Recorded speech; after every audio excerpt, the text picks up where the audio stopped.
Where is he going to get those who are going to fill those positions? How many lecturers do you have in the country? How many of them are unemployed that you think you are going to employ the next day to fill in? And what you've just created is another avenue for brain drain, because you're going to have lecturers who feel that they are not being respected in this country, who are knowledgeable, and they will go somewhere else where they will be appreciated. But I think this will further bridge the divide between the government and ASUU. With a December 4th deadline by the federal government for the lecturers to resume to work, it remains to be seen who blinks first. Amaka Ukafu, Channels Television News.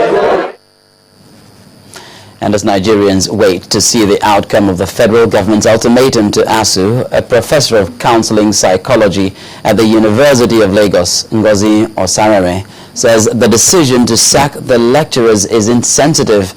Professor Osarare explains that beyond the fact that a colleague of theirs who died in the course of ASUU's struggle for an improved university system is yet to be buried, it appears the government may not be telling the whole truth with regard to the agreement reached between both parties.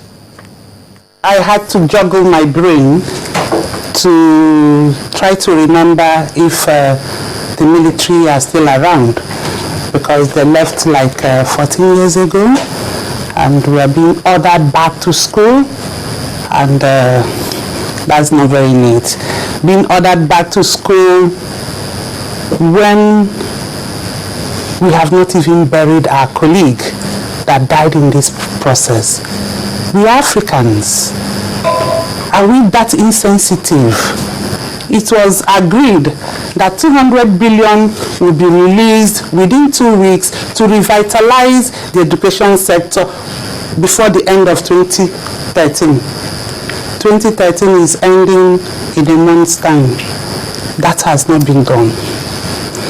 We also agreed that nobody should be victimized.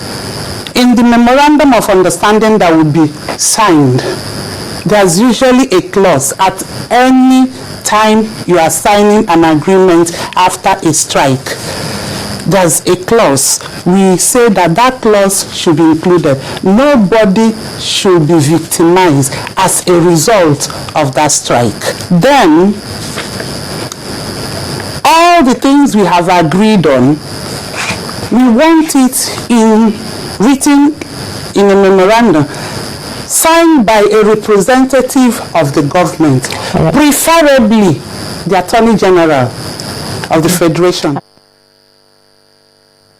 Still to come on News Track, the Senate has rejected the President's nomination for the President's nominee, for the chairmanship of the Federal Inland Revenue Service. And in other news, Lagos State government counts the cost of beefing up security in the state. Do join us again.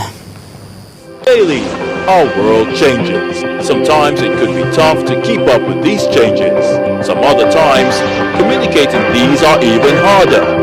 Our job here on Sunrise is to break it all down for you, not just to understand, but take the right action. Sunrise, every Saturday at 9 a.m. only on Channels Television.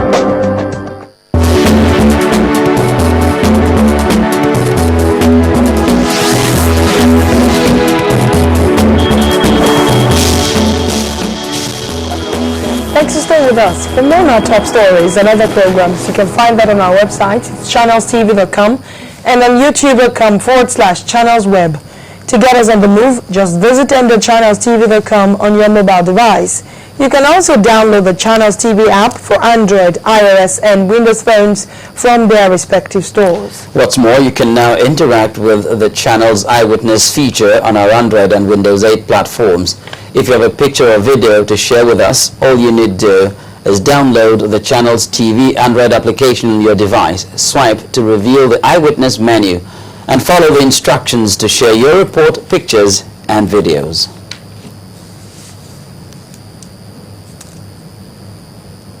Well, more on the Channels mobile for people who have Windows phones. The Channels TV mobile app on the Windows Store will feature in the store on December the 1st, 2013. The Windows Store features apps that are well-designed, innovative, and offer unique value on a weekly basis to give these apps even more exposure. This will also give Nigerian users in Cameroon, Ghana, Kenya, Lesotho, Mozambique, Swaziland, Tanzania, Uganda and Zambia the opportunity to stay abreast of the latest developments in Nigeria via the Channels TV app. The Channels TV app is also available on the iOS and Google Play stores. President Goodluck Jonathan's move to appoint the chairman of the Federal Inland Revenue Service, FIRS, suffered a setback as the Senate yesterday failed to refer the nominee for screening. President Jonathan had in a letter addressed to the Senate President asked the lawmakers to confirm Mrs. Mfo Akpan as the FIRS chairman. Now, efforts by the Senate leader, Victor Ndoma Egba, to refer the nominee to the concerned committee for screening were unsuccessful, as one of the lawmakers, Senator Kabiru Marafa, opposed the move. Now, the position has not been filled since the tenure of the former FIRS boss expired about 1.5 years ago.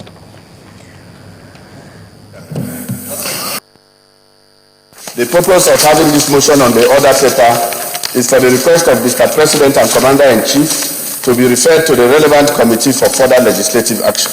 I therefore move that this distinguished Senate do consider the request of Mr. President and Commander-in-Chief for the confirmation of Mrs. Mfo Akpan for appointment as Chairman of Federal Inland Revenue Service. I rise to oppose the motion that the Senate do refer the confirmation of nomination of Mrs. Mfo Akpan for appointment as Chairman of the Federal Inland Revenue Service. From lawmaking to governance now, can you just guess how much it would cost the Lagos state government to effectively tackle the challenge of insecurity in the state? Well, 51 billion naira, that's how much. Well, this is the view of the governor of the state, Babatunde Fashola, who was at the town hall meeting in Lagos with the theme, Sustaining Local Responses to Rising National Security Challenges. He says if more people contribute to the state's security trust fund and the federal government invests more in that area, insecurity will be effectively tackled. Concerns over the growing threats to security in the country is mounting, with countless fora organized to identify root causes and prescribe solutions. A state like Lagos at all times seeks ways of confronting this threat. The 7th Town Hall meeting of the State on Security provides another opportunity to map out strategies. If we had to patrol every street in Lagos, where we have a minimum of about 10,001, we will require at least 45 billion naira to put one patrol vehicle on every street. No matter how little your contribution, I assure you that it will always inspire us to continue this journey to bring accountability of criminals. The contribution to the trust fund has yielded results so far.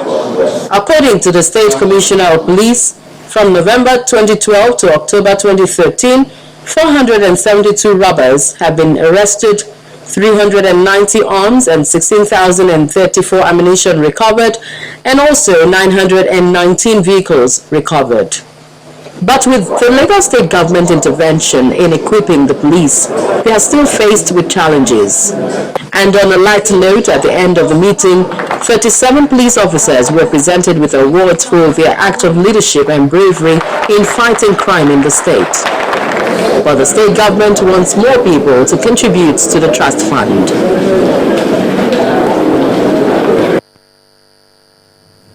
Now, for the upting time, Nigerian youths have been advised to be disciplined and maintain a healthy lifestyle to ensure zero HIV/AIDS prevalence in the nation. The charge this time is coming from the Ogun State Commissioner for Health, Olaokun Shoyinka, who was speaking in Abeokuta, the state capital, as part of the activities marking this year's World AIDS Day. He urged the residents of the state not to be complacent in the fight against the pandemic. Partner does not know his or her status, then you are not in charge of your life. You cannot control what is going to happen next, or at least you cannot influence what is going to happen next. if somebody who is positive is totally